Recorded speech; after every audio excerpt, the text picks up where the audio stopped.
Les Caraïbes, 1802. Les colonies françaises sont en ébullition. Le 30 Floréal de l'an 10 ou 20 mai 1802, Bonaparte, premier consul de France, fait voter le décret de rétablissement de l'esclavage. C'est l'acte de reniement le plus emblématique des idéaux révolutionnaires qui déclarait « Les hommes naissent libres et égaux en droit ».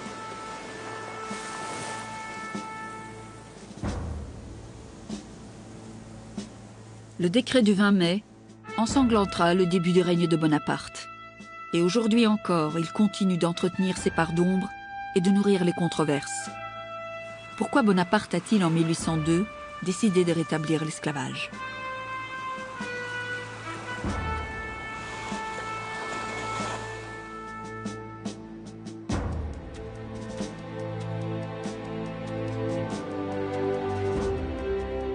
Comment a-t-on pu accorder la liberté à des Africains, des hommes qui n'avaient aucune civilisation ?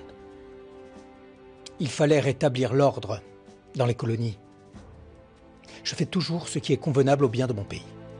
Et les clameurs insensées des hommes qui veulent savoir mieux que moi ce qui convient ne m'inspirent que du mépris.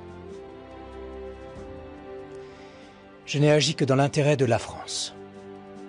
Paris, mai 1802. Le 16, le projet de la loi de rétablissement de l'esclavage est présenté au tribunat. C'est le porte-parole Adet qui fut chargé de cette mission. Il a très bien présenté l'affaire. Il a très justement souligné que, quelque horreur qu'il inspire, l'esclavage est utile dans l'organisation actuelle des sociétés européennes.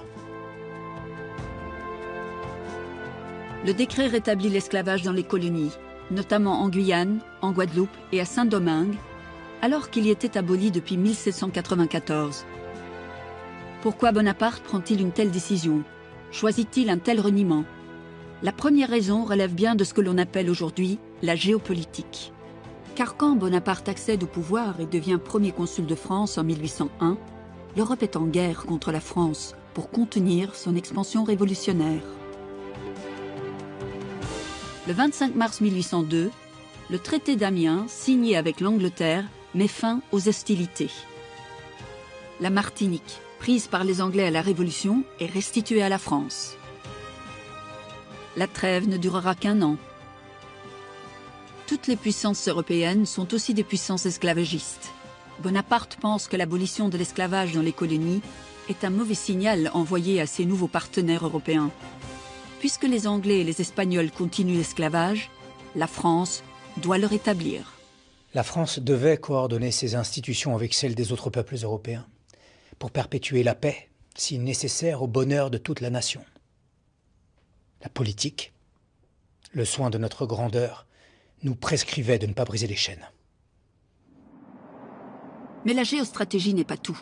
Bonaparte sait aussi tout le bénéfice économique qu'il peut tirer d'un empire colonial puissant.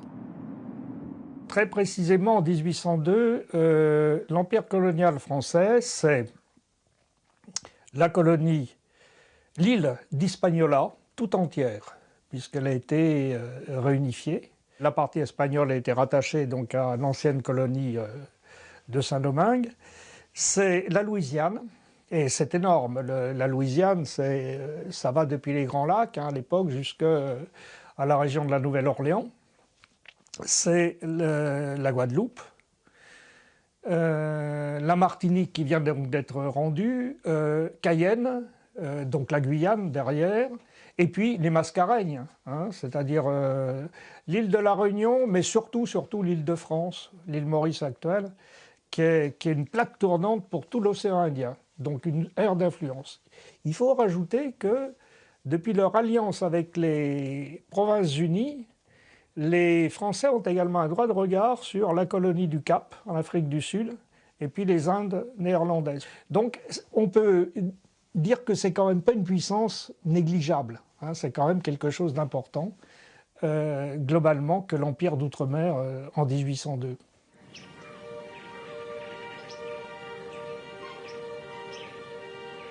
Derrière toute prédation coloniale se cache une prédation économique et libérale. Césaire l'a écrit. Saint-Domingue est à l'économie de la France du XVIIIe siècle ce qu'est l'Afrique tout entière pour l'économie française du XXe siècle. En 1789, Saint-Domingue représente les 2/3 du commerce colonial. Et le commerce colonial représente en gros 1/3 des importations françaises et 1/3 des exportations françaises, parce que le sucre qui est raffiné en France ou le café sont ensuite réexportés ailleurs. Donc vous voyez, c'est 1/3 du commerce français. Saint-Domingue, c'est la perle des Antilles parce que c'est une économie sucre et café qui est devenue fondamentale dans la consommation des Européens. Saint-Domingue a conforté sa place de premier producteur mondial de sucre. Cette production de sucre est réservée à la France, on est dans le système de l'exclusif, et le sucre qui arrive en France de Saint-Domingue est réexporté dans la proportion des 7/8. C'est-à-dire que 1/8 suffit à la consommation française. Le reste est réexporté. Les Anglais achètent du sucre de Saint-Domingue. À la cour du Tsar, à Saint-Pétersbourg, on consomme du sucre de Saint-Domingue. Sans le commerce colonial, sans la réexportation de produits coloniaux, le commerce français est déficitaire de façon structurelle. Consommation, croissance, la logique est connue. Ses conséquences aussi. Un esclave tombe, un autre prend sa place. Le pouvoir colonial, le pouvoir esclavagiste, c'est un pouvoir à la fois économique, c'est clair, ils sont là pour travailler, ils ne sont pas là pour faire autre chose. Mais c'est aussi un pouvoir que l'on dit parfois paternaliste, parfois, ou parfois extrêmement violent, l'un n'excluant pas l'autre. Mais le maître, c'est le maître. Pas seulement du travail, de toute la société. Une plantation coloniale, esclavagiste, c'est ce qu'on appelle aujourd'hui une concentration verticale. C'est-à-dire que le même propriétaire, le même maître, est à la fois agriculteur, il produit la canne, industriel, il la transforme, et commerçant, il la commercialise, il la vend. À Saint-Domingue, les 2/3 de la population sont nés en dehors de la colonie. Ils arrivent du Bénin, du Congo. On les embarque dans les ports prospères de Nantes, de Bordeaux, de La Rochelle, de Dunkerque, de Bayonne, de Marseille, de Honfleur. En Guadeloupe, les esclaves arrivent à Petit Canal. À leur descente du bateau, ils sont emmenés, entravés et enchaînés en haut de cet escalier pour y être vendus. Le nom des tribus africaines dont ils provenaient, ils sont encore écrits aujourd'hui. Un homme à Paris se bat contre cette prédation. C'est l'abbé Henri Grégoire. En 1802, le combat anti-esclavagiste devient le combat de sa vie. Depuis 3 siècles, l'Europe qui se dit chrétienne et civilisée torture sans relâche, sans pitié, en Amérique et en Afrique, des peuples qu'elle nomme barbares et sauvages. Elle a apporté chez eux la crapule, la désolation et l'oubli des sentiments de la nature. Tout ça pour se procurer de l'indigo, du sucre, du café. Étrange période où les hommes d'église, censés incarner le parti conservateur, défendent l'abolition de l'esclavage. C'est le cas de l'abbé Grégoire et de l'abbé Raynal, où les réformateurs, qui ont fait les Lumières, puis la Révolution, se rangent peu à peu derrière le lobby esclavagiste, et où l'opposition entre royalistes et républicains s'efface au profit d'une solidarité de classe. Il faut mettre au crédit du christianisme cette affaire-là. C'est-à-dire qu'il y a quand même des gens conscients qui sont des ecclésiastiques et qui ont dit non. Mais quel moyen de raisonner avec des hommes à qui, si l'on évoque la charité, répondent « balance du commerce ». Ils disent « que deviendra le commerce si on supprime la traite ?» Trouvez-en un qui dise, en la continuant, que deviendra la justice, l'humanité. Il y a vraiment eu une critique, un mouvement critique profond de ces méthodes massacrantes et déshumanisantes, pour dire le mot, des conquistadors et des premiers pas de la colonisation. Ça, c'est absolument clair. Et ce mouvement n'a jamais disparu. Mais en 1802, ce mouvement s'affaiblit. Les raisons politiques et économiques ne sont pas les seules justifications sur lesquelles Bonaparte peut s'appuyer pour rétablir l'esclavage. Un autre mouvement de pensée est en train de naître. Il a pris sa source au cœur même de la France des Lumières. Un mouvement qui va donner naissance à ce que l'on appelle aujourd'hui le racisme. En 1802, les Français étaient prêts pour comprendre que les idées de liberté et d'égalité ont été dangereusement propagées vers nos colonies lointaines. Dans ces contrées, la différence entre l'homme civilisé et celui qui ne l'est pas exigeait d'établir des lois spéciales. Autrement dit, pour Bonaparte, comme pour tant d'autres en 1802, les acquis de la Révolution, la Déclaration des droits de l'homme et du citoyen, ne doivent pas s'étendre à la Martinique, à la Guadeloupe, à Saint-Domingue, ni à toutes les colonies françaises.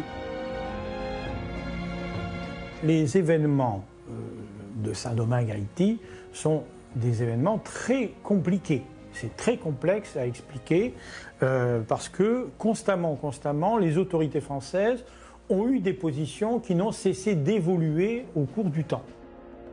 À la Révolution française, l'Assemblée nationale de 1790 réaffirmera par 2 fois la légalité de l'esclavage.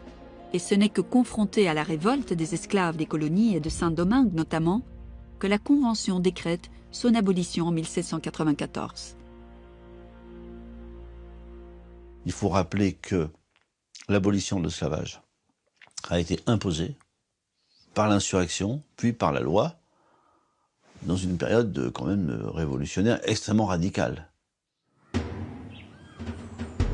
Les esclaves se sont donc en quelque sorte libérés eux-mêmes. Toujours dominés par les maîtres, certains continuent la lutte clandestinement. D'autres, mulâtres ou libres de couleur, sont devenus des officiers de l'armée française, des serviteurs de la France qui croient à ces nouvelles valeurs de liberté et d'égalité.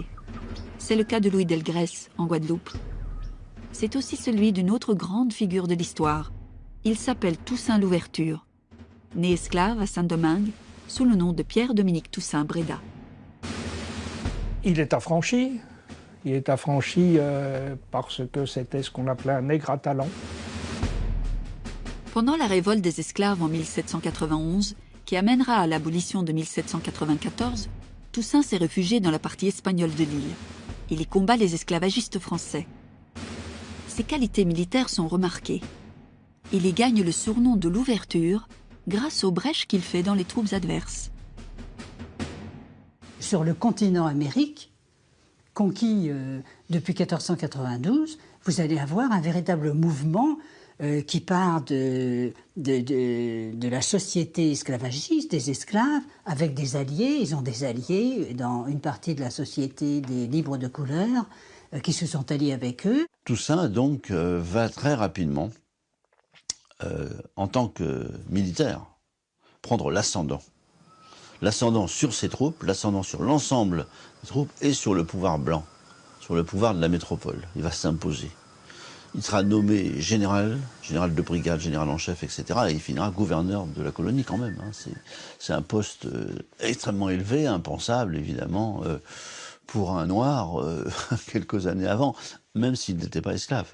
Avec l'abolition de l'esclavage, ce sont tous les hommes, sans distinction de couleur, qui sont citoyens français et jouissent de tous les droits assurés par la Constitution.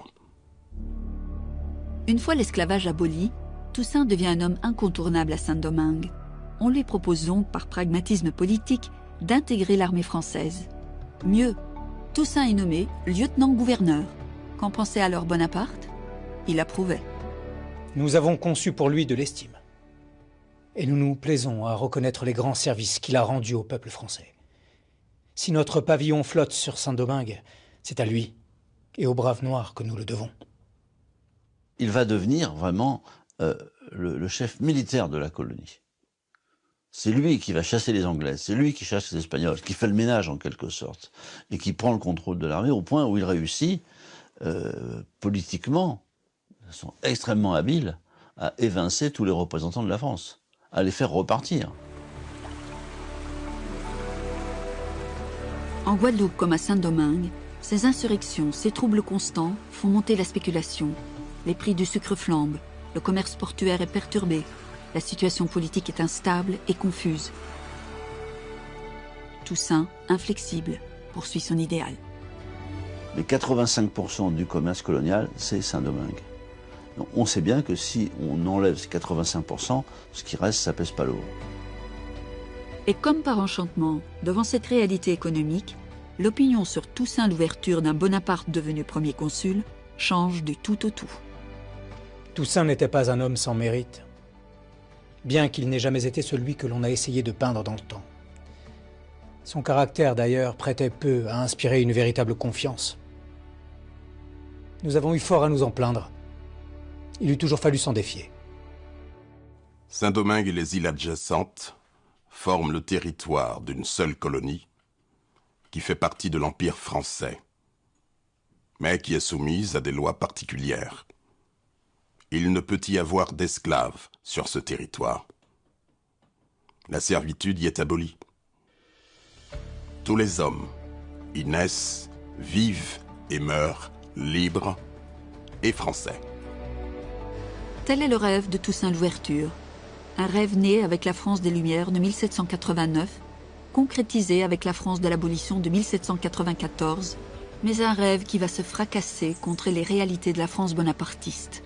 Car en métropole, le lobby colonial multiplie les pressions et les prises de position radicales, au point que sous son influence va naître en France, et pour la première fois, le préjugé de couleur, prémisse du racisme moderne.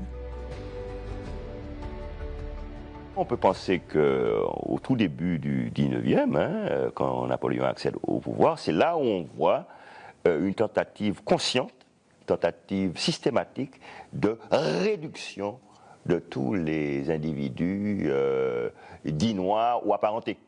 C'est au tout début du 19e siècle qu'on voit apparaître un ouvrage, on va publier un ouvrage qui s'appelle « Histoire naturelle du genre humain ». Et là, c'est la première fois que l'on voit imprimer le fameux tableau avec les têtes, le buste, un buste grec et un Apollon tout en haut, et tout en bas, un grand singe. Et entre les deux, les gradations ou les dégradations de l'espèce humaine. Les Africains seront considérés comme le maillon intermédiaire entre l'être humain et le singe. On abandonne la conception, la théorie de l'unité de l'espèce humaine pour une espèce humaine hiérarchisée. Les recherches approfondies sur l'organisation humaine prouvent que malgré les différences de couleur, jaune, cuivrée, noire ou blanche, elle est une. L'esclavage est comme la liberté dans la nature. L'Européen a généralement une idée affreuse de l'esclavage, tandis que le nègre y est familiarisé dès sa naissance. Le nègre est paresseux, indifférent sur le futur, peu soucieux du passé. Les nègres sont dans l'enfance de la nature. Ils ne peuvent être gouvernés que physiquement. On dit, vous voyez comment ils se comportent et comment ils se sont comportés quand on leur a donné la liberté. Ils sont comportés véritablement comme des barbares, comme des sauvages. Donc, c'est bien la preuve qu'ils ne sont pas des hommes comme les autres, qui sont plus proches de l'animal. Comme tant d'autres avec moi, tel le général Baudry des Lausières, j'affirme que le négrophilisme est une idée à la mode. Une idée sans solidité. En réalité, il existe chez le nègre, comme dans la tortue, un principe de lenteur. C'est une espèce avilie par nature. Quelqu'un qui va avoir une caractéristique physique parmi d'autres, qui était quelque chose qui était dans le domaine courant, eh bien, va être naturalisé, c'est-à-dire va être fixé, le fixisme, et donc va devenir véritablement quelque chose qui va entraîner tout le reste. Quelqu'un qui est noir va obligatoirement être paresseux. Donc c'est incontestable que dans ces années-là, il y a ce phénomène qui se produit avec la naissance du racisme moderne, contemporain, ce qui n'était pas vrai auparavant. Le préjugé de couleur est apparu tardivement dans cette société. Alors la chose est très clairement attestée puisque nous avons des textes juridiques du roi de France. Louis XIV a fait des textes pour codifier le système qu'il a finalement mis en place. L'édit de 1685, le Code noir, dit explicitement les choses. Et à cette époque-là, les colons n'étaient absolument pas travaillés par la question raciste ou du préjugé de couleur, comme on va l'appeler. L'homme est le résultat de l'éducation et le fruit des circonstances. Il y a longtemps que ces indigènes d'Afrique et d'Amérique auraient pu s'élever à la civilisation la plus développée si l'on eût consacré à cette bonne œuvre la 100e partie des efforts de temps et d'argent qu'on a consumés à tourmenter, à égorger plusieurs millions de ces malheureux. dont le sang crie vengeance contre l'Europe.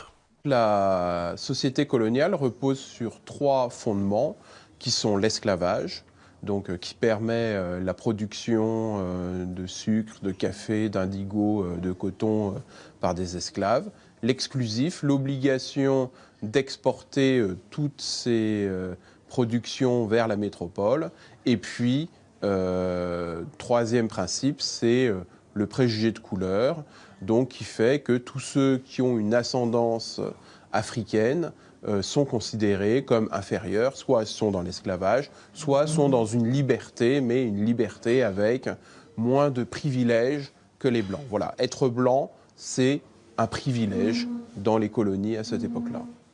Que seraient les Français, Anglais ou Hollandais si on les avait placés dans les mêmes circonstances? Si les nègres, brisant leur fer, venaient sur les côtes européennes arracher des Blancs des 2 sexes à leurs familles, les enchaîner, les conduire en Afrique et les marquer d'un fer rouge. Si des pamphlétaires cupides et gagés imprimaient que les esclaves blancs sont heureux.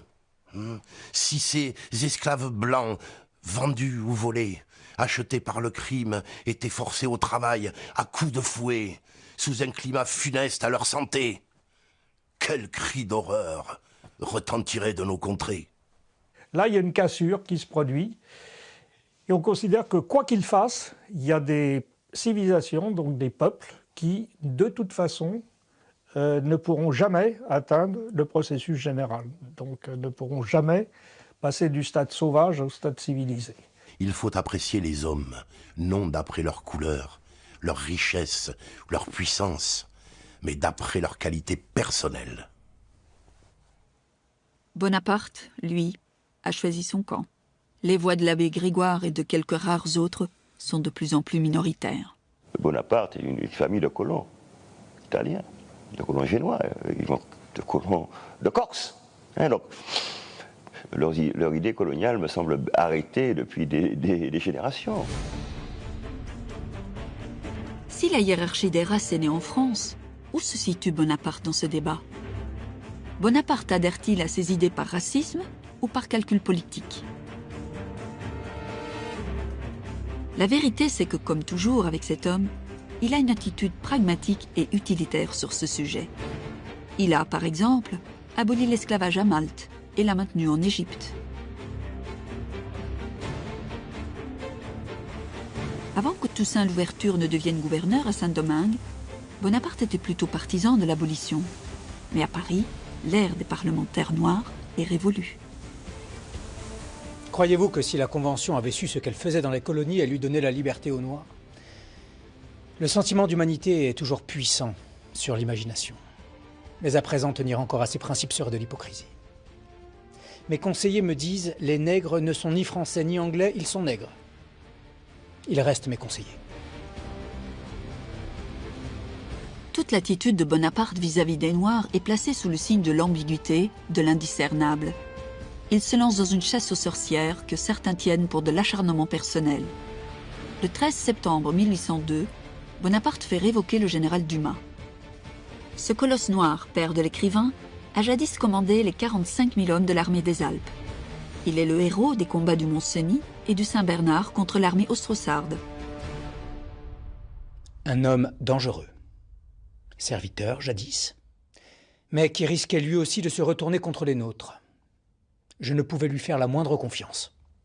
Tous les gens de couleur, pour parler de façon générale, qui sont des hommes éminents, des généraux, de grands artistes dans la métropole, il ne s'agit pas seulement des colonies, seront dégradés, seront écartés, seront exilés.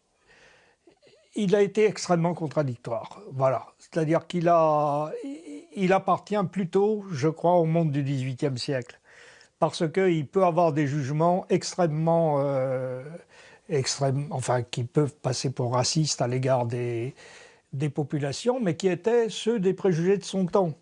Alors que son entourage, il est entouré par le ministre Decrès, le ministre de la Marine, qui lui est extrêmement violent, et lui par contre il est extrêmement raciste, c'est-à-dire il considère qu'un noir est incapable de la liberté. Bonaparte, homme des préjugés de son temps? Soit. Pourtant, ce temps porte aussi des hommes radicalement engagés contre ces préjugés. À toutes les raisons économiques, politiques et donc idéologiques au rétablissement de l'esclavage, on a longtemps associé une raison plus intime. Liée à Joséphine, son oiseau des îles. On a supposé qu'elle avait joué un rôle dans ses choix coloniaux. Prétendre que Joséphine ait eu la moindre influence sur mes décisions politiques est absurde. Je ne me réfère à personne quand il s'agit de l'avenir de mon pays. C'est une des farces coloniales, des contes de fées qu'on nous raconte pour essayer d'excuser les responsabilités. Ce que l'on sait, bien sûr, Joséphine est l'épouse de Napoléon. Bien. Qu'elle est une martiniquaise, coloniale, attachée aux vertus de l'esclavage. Mais textuellement, on connaît simplement une lettre d'elle où elle dit à ses parents que Napo se serait chargé de régler la question. C'est tout ce qu'on connaît. En tout cas, elle n'est pour rien dans ce rétablissement de l'esclavage. Elle l'applaudit peut-être des deux mains. Le rôle de Joséphine n'est pas avéré. La réalité, c'est qu'en 1802, l'esprit des Lumières est en plein recul en France. Les lobbies coloniaux n'ont jamais été aussi puissants. La raison économique et libérale l'emporte sur tout. La guerre européenne connaît une trêve. Tout concorde pour Bonaparte. Sa grande contre-révolution coloniale peut commencer. Fallait-il sacrifier aux Noirs les intérêts de notre pays ? Sur le plan intérieur, il s'agit de préparer la loi de rétablissement de l'esclavage, et sur le plan extérieur, il faut lancer des expéditions pour amener l'ordre en Guadeloupe et à Saint-Domingue. Tout ça, simultanément, tout est pensé, prémédité. Dans le même temps, Bonaparte a autorisé les navires négriers à retourner vers les côtes africaines. Le projet est simple et glaçant. En cas de résistance, se défaire de la population rebelle et la remplacer par des esclaves nouvellement arrivés. En Guadeloupe, il faudra 2 vagues d'expéditions. La première, dirigée par le général Lacrosse, est un échec. Il va se heurter à la résistance de Louis Delgrès, métis né libre, devenu officier de l'armée française. Louis Delgrès, qui est quelqu'un qui a beaucoup de culture, enfin son dossier militaire montre qu'il sait bien lire, bien écrire, bien compter, qui visiblement est pénétré par les idées de la Révolution et des Lumières, ne va pas accepter, en octobre 1801, de voir finalement ce qui se profile avec notamment le gouvernement de Lacrosse, qui est l'envoyé de Bonaparte, qui mène une politique répressive contre les Jacobins, contre les officiers de couleur.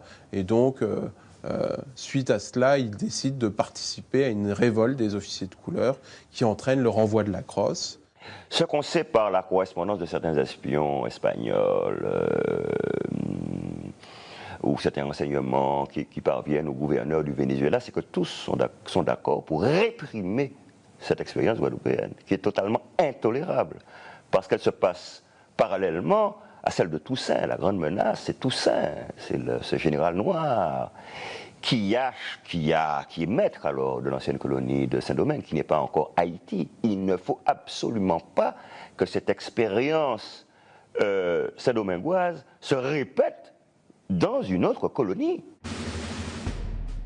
Bonaparte envoie une 2e flotte, 3 vaisseaux, 4 frégates et 3500 hommes avec à leur tête le général Richepense.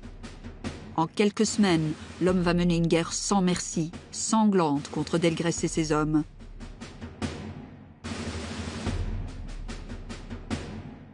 Et lorsque le général Richepense est envoyé pour rétablir l'ordre en Guadeloupe, il a le sentiment que Lacrosse est un peu dans les bagages de Richepense et il décide d'aller jusqu'au bout de la révolte et donc de mener une lutte armée.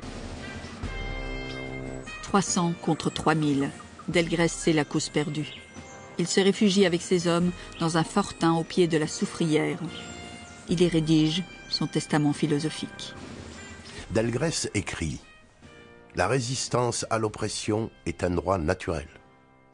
C'est dans le triomphe des Lumières qu'une classe d'infortunés se voit obligée d'élever la voix vers sa postérité. Quand les soldats arrivent au pied du fortin de Delgrès, ils entendent ces hommes hurler « Vivre libre ou mourir !» Et puis une immense déflagration. Delgrès avait miné son fortin. Il meurt là, lui et ses 300 hommes.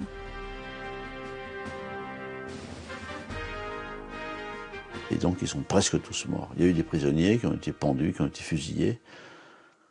Mais c'était un suicide collectif. Un suicide collectif avec comme justification, si on peut dire, la dernière phrase de la proclamation du 10 mai, la liberté ou la mort. La liberté, c'est pas possible, donc on va mourir.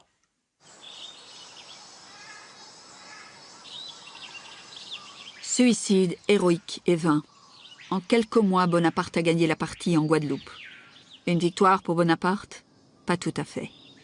La Guadeloupe a cédé, mais Saint-Domingue résiste. Toussaint Louverture se transforme en quasi-chef d'État. On parlera pour Saint-Domingue de cette époque d'un quasi-État. Toujours est-il qu'une fois au sommet du pouvoir civil et militaire, il va mener une politique totalement autonome par rapport à la France. Et il va prendre 3 décisions, on comprend que Bonaparte n'a pas été content du tout, 3 décisions qui relèvent de la souveraineté. Premièrement, il signe un traité de commerce avec les États-Unis, sans demander l'avis de Paris, brisant le sacro-saint principe de l'exclusif. Deuxièmement, il occupe la partie espagnole de l'île et y abolit l'esclavage. Cette partie avait été reconnue comme française par le traité de Bâle en 1795, mais c'était officiel, mais les institutions et l'administration espagnole avaient été laissées en place, et donc Toussaint Louverture ne fait qu'appliquer les dispositions du traité, sauf qu'il n'en a pas reçu les instructions. Et troisièmement, il rédige et promulgue une constitution. Louverture a attaqué l'Espagne à Saint-Domingue, au moment même où j'œuvre à une réconciliation franco-espagnole. Il se permet même d'élaborer une constitution pour Saint-Domingue, sans la soumettre à notre autorité. On dit qu'il ambitionne de se proclamer gouverneur à vie. Qui peut prétendre à un tel despotisme dans des îles qui sont territoires français? Quelles que soient les sinuosités de son parcours, Toussaint ne déroge pas à sa règle principale. Vouloir rétablir l'esclavage à Saint-Domingue serait tenter l'impossible. Nous avons su affronter des dangers pour obtenir notre liberté, et nous saurons affronter la mort pour y parvenir. Le ressort de cette révolution, c'est quand même, bien sûr, la mobilisation extraordinaire des esclaves de Saint-Domingue, qui va enflammer toute l'Amérique esclave, si vous voulez, pour dire les choses clairement, et qui va être une véritable menace pour tous les colonialistes de l'Amérique, et ils sont puissants. Bonaparte fait rayer Toussaint Louverture des cadres de l'armée française. Le 20 janvier 1802, 54 navires, 21 000 hommes avec à leur tête le capitaine général Leclerc, débarquent à Saint-Domingue. L'armée de Toussaint est forte d'environ 30 000 hommes. Napoléon Bonaparte ne peut pas supporter d'avoir un général insubordonné, et donc il démet Toussaint Louverture de ses fonctions. Dans le parti que j'ai pris d'anéantir à Saint-Domingue le gouvernement des Noirs, j'ai été moins guidé par des considérations de commerce que par la nécessité d'étouffer dans toutes les parties du monde toute espèce de germe d'inquiétude et de trouble. La France ne reniera pas ses principes. Elle ne nous enlèvera pas le plus grand de ses bienfaits. Elle nous protégera contre nos ennemis. Elle ne permettra pas que le décret d'abolition soit révoqué. Entre Napoléon et Toussaint Louverture, évidemment, regarde Napoléon comme étant un général qui a réussi. C'est quand même un élément important. Napoléon voit effectivement vraisemblablement Toussaint Louverture comme quelqu'un avec qui il faut composer pendant longtemps. Pendant longtemps, il va s'appuyer sur Toussaint Louverture, il ne faut pas l'oublier, en 1801-1802, au début, on le voit de manière claire, avant d'envoyer Leclerc, il y a tout un épisode où, au contraire, il joue même Toussaint Louverture contre d'autres chefs locaux. Pendant plusieurs mois, Toussaint livre à Leclerc une bataille serrée. Mais en dépit de l'âpreté des combats, et malgré la fièvre jaune qui décime son armée, Leclerc est victorieux. Il ne s'agit pas de la victoire de Leclerc, ni de notre défaite. Nous avons choisi de nous entendre pour le bien commun de Saint-Domingue. J'ai signé un traité avec les Français qui stipule que l'esclavage ne sera pas rétabli sur l'île. Leclerc a prononcé l'amnistie générale. C'est un accord de paix acceptable. On ne peut pas arriver drapeau en tête, vive l'esclavage. On ne peut pas. Il faut rétablir l'ordre, il faut expliquer. Alors il y a des discours de Leclerc qui sont, à mon avis, peut-être je suis naïf, mais sont à mon avis sincères. Leclerc répète, partout où il passe à Saint-Domingue, « Je ne suis pas là pour rétablir l'esclavage. La France vous a fait libre, la France vous garantit votre liberté. » Ce sont les mots même de Leclerc, les affiches, etc., partout. Et la lettre du ministre de la Marine et des Colonies, lettre secrète, est explicite. Rétablissez l'ordre, n'employez jamais le mot esclavage, ce mot tabou qui a fait couler tant de sang, etc., etc. N'employez jamais le mot liberté, c'est encore pire, on peut dire des choses pareilles dans une île comme ça. Rétablissez l'ordre, remettez les Noirs sous l'autorité légitime de leur maître, donc remettez-les au travail dans les plantations, sans en faire des esclaves, et ils verront d'eux-mêmes que l'autorité paternelle des maîtres est bien meilleure à l'anarchie qu'il y a actuellement. Et le moment venu, on ne sait pas quand, nous rétablirons donc, nous remettrons, la formule est terrible, nous remettrons les Noirs dans leur état naturel, donc l'esclavage. Toussaint a perdu la confiance des siens. Il est trahi par deux de ses généraux, Dessalines et Christophe, qui se rallient au camp de Leclerc. Dessalines, il faut retenir ce nom, va être promis un très grand avenir à Saint-Domingue. À Paris, Bonaparte parachève ses plans. Il signe le décret de la loi rétablissant l'esclavage. La loi est présentée au tribunat et elle est adoptée par 54 voix sur 100. Face au corps législatif, la loi est adoptée par 211 voix contre seulement 63. Enfin, le lendemain, le Sénat entérine définitivement le rétablissement de l'esclavage. L'esclavage est officiellement rétabli en France et aucun des protagonistes de Saint-Domingue ne le sait encore. La loi est votée le 20 mai. Le 7 juin, Leclerc fait arrêter Toussaint Louverture. Celui que l'on a surnommé le Spartacus noir, sa famille et ses proches sont conduits par les soldats sur le navire Le Héros. C'est la déportation vers la France. Triste ironie de l'histoire, c'est un 14 juillet que Toussaint arrive à Brest. Son arrestation faisait partie du programme. Il fallait éradiquer cette élite noire. Ces noirs, ces nègres portant épaulettes, dit avec un grand mépris, quoi. Il faut se débarrasser de tous ces gens-là. Toussaint Louverture est enfermé au secret au fort de Joux, dans le Doubs, à la frontière suisse, dans une cellule dont la fenêtre est presque entièrement murée. Le fort de choix du fort de Joux est évidemment très symbolique. C'est l'endroit de France le plus éloigné de la mer.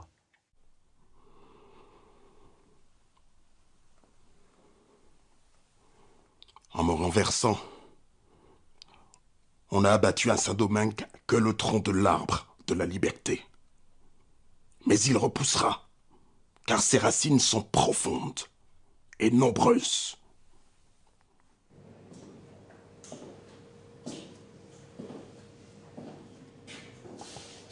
Il est mort d'épuisement, il est mort d'une vie extrêmement fatigante, et tout permet de penser qu'il avait la tuberculose. Tout permet de le penser. Toussaint déporté, la Guadeloupe reprise et remise au fer, Leclerc maître en Haïti, avec sous ses ordres les officiers noirs Dessalines et Christophe, la stratégie de Bonaparte semble avoir trouvé un dénouement victorieux. Mais Bonaparte veut plus. Il s'agit bien de réduire toute opposition à néant. Et Leclerc entame avec la complicité des ralliés Dessalines et Christophe une véritable guerre de terreur. Désarmer les rebelles, chasser les marrons, exiler les réfractaires. J'ai écrit à Leclerc qu'avant septembre, je comptais bien qu'il renvoie tous les généraux noirs. Il ne faut plus souffrir aucun noir ayant le grade au-dessus de capitaine dans l'île. Sans cela, nous n'aurions rien fait. Et une immense et belle colonie serait toujours sur un volcan et n'inspirerait de confiance ni aux capitalistes, ni aux colons, ni au commerce. Mais le vent tourne, et le rêve saint-domingois de Bonaparte va bientôt s'effondrer. Leclerc se meurt de fièvre jaune. Sentant sa fin proche, il a pris soin d'informer Bonaparte de ne surtout pas nommer Rochambeau, un de ses officiers les plus zélés, à sa place. En dépit de tous ses crimes, Leclerc a la lucidité de croire qu'il faut impérativement garder les officiers noirs dans l'armée régulière bonapartiste. Rochambeau, lui, est un fou furieux, un raciste et un tueur. Le nommé Rochambeau est venu là avec les plus hautes et humanistes des visées. Ne prétendait-il pas qu'il fallait rétablir l'esclavage des Noirs et rendre le code noir plus sévère? Quant aux généraux noirs, il prétendait vouloir les faire pendre dans le plus grand appareil. Rochambeau prend la tête de Saint-Domingue. Terreur et répression firent à la barbarie. Reprise de la lutte à partir de septembre-octobre 1802, pendant un an. Et là, c'est la phase la plus paroxystique qui se produit avec des massacres réciproques, c'est vrai, qui avaient déjà eu lieu dans la phase précédente, mais qui ne sont effectivement pas le fait seulement des troupes de Rochambeau, hein, qui sont largement partagées. Au milieu du cycle infernal d'attaques et de représailles, la nouvelle du rétablissement de l'esclavage en Guadeloupe se répand à Saint-Domingue comme une traînée de poudre. Dessalines et Christophe, les officiers noirs ralliés, finissent par comprendre la duplicité de Bonaparte et ses véritables ambitions. Ramener les Noirs à l'état d'esclaves. C'est la fin des illusions, le renversement décisif. Dessalines et Christophe prennent la tête de la rébellion. La guerre contre Rochambeau durera plus d'1 an. Autre tournant cette même année 1803, les Anglais rompent le traité de paix d'Amiens. Leur flotte a repris position dans les Caraïbes. Il aurait été bien trop risqué d'envoyer le moindre renfort à Rochambeau. Rochambeau et ses hommes sont désormais sans relève possible. Le 16 novembre 1803, Dessalines et 27 000 hommes assaillent la ville du Cap et le fort de Vertières où Rochambeau s'est retranché. Dessalines donne l'assaut. Il durera 10 heures. Il y aura près de 2000 blessés et plus de 1500 soldats tués. Rochambeau finira par capituler. C'est la plus grande bataille des Caraïbes. Elle ne figure dans aucun livre d'histoire de France.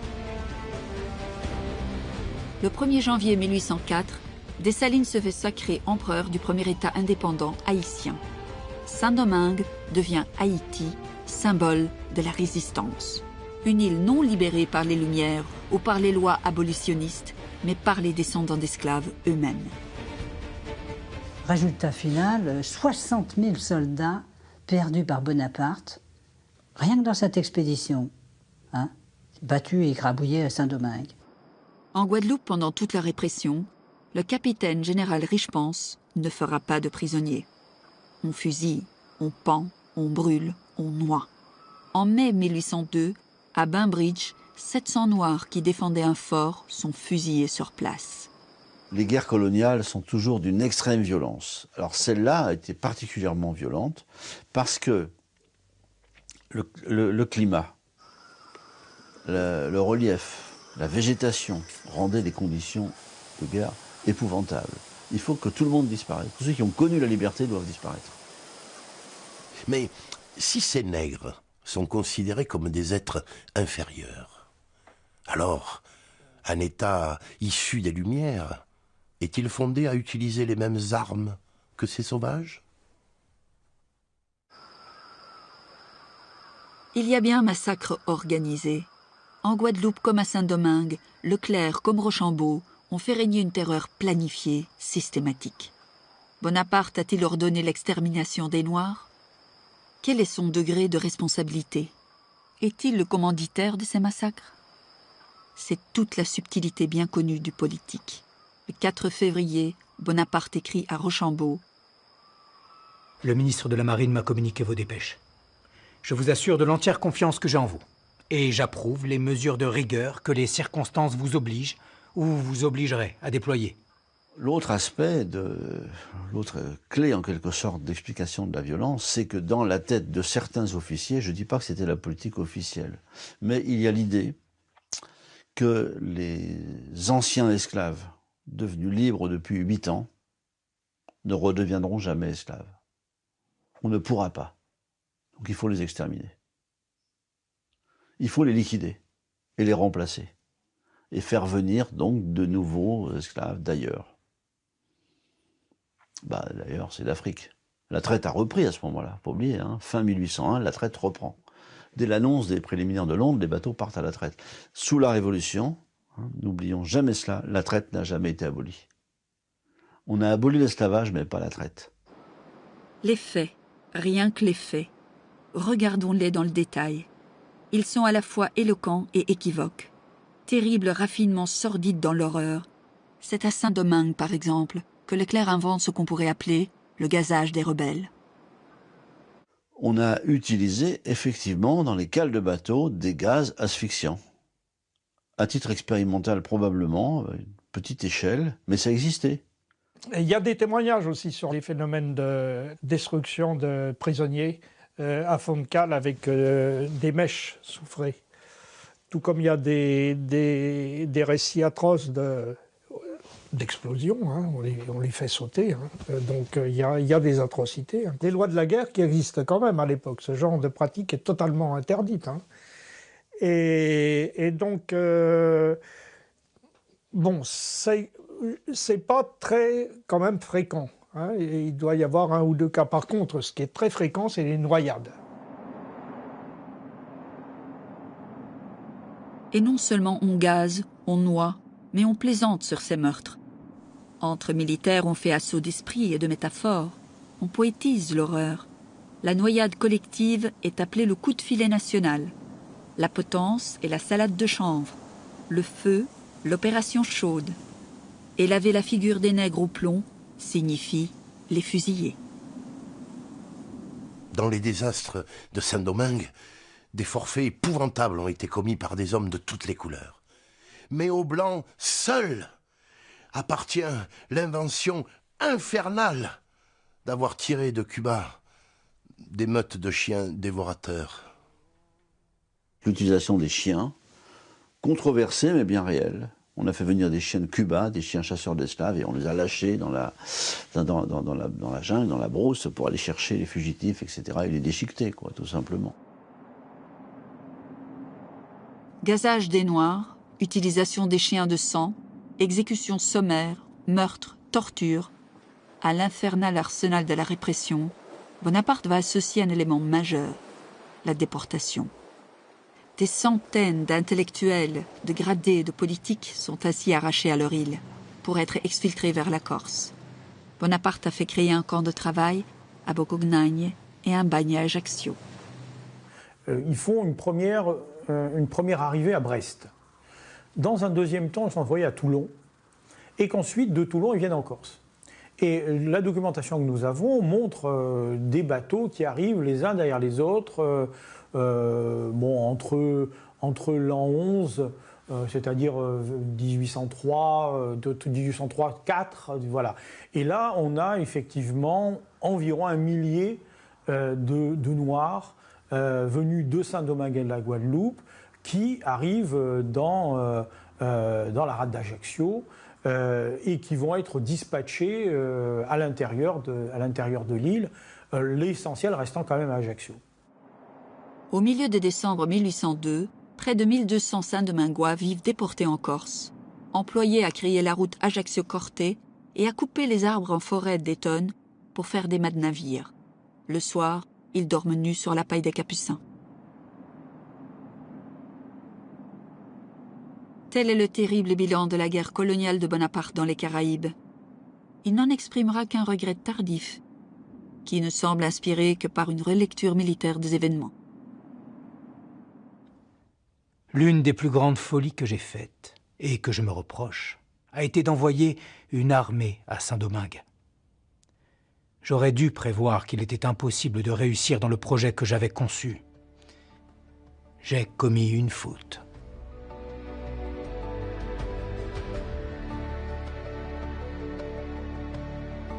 Sur ordre de Bonaparte, de 1802 à 1803, 250 000 Français, noirs ou mulâtres, furent mis ou remis en esclavage. Près de 100 000 furent brûlés, pendus, noyés, fusillés, torturés et déportés. Les lois de la consommation et de la balance commerciale, la guerre hégémonique entre puissances européennes, la prospérité d'une poignée d'hommes influents bénéficiant du commerce colonial, la naissance du préjugé de couleur. Ces raisons forment le grand tout de ce que l'historien Yves Benot a appelé la démence coloniale sous Napoléon. De Saint-Domingue, devenu Haïti, Aimé Césaire dira « La négritude s'y mit debout pour la première fois. Ce fut leur conquête. Mais leur conquête était aussi pour nous tous, si nous en étions dignes. D'un colonialisme peut jaillir un autre. Cette histoire est notre tragédie à tous. »